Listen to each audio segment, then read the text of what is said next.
In today's video, I'm going to teach you how to fix error 522 in Cloudflare.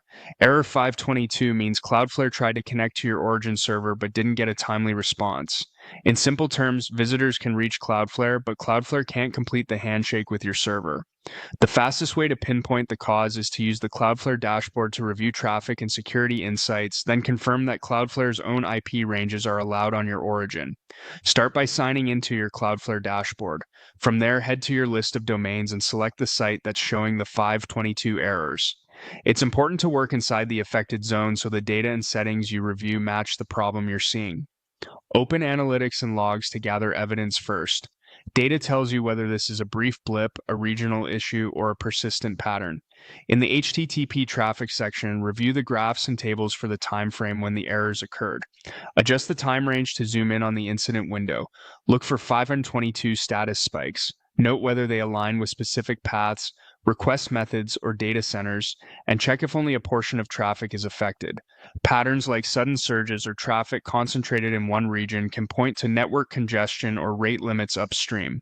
Next, review the security analytics. Here you can see firewall actions, challenges, and other mitigations that might correlate with the timing of your 522s. While security actions usually happen before requests hit your origin, unusual block or challenge rates can indirectly signal configuration issues or aggressive rules that complicate traffic flow. Compare the timestamps and see if there's a clear correlation with the errors you observed in HTTP traffic.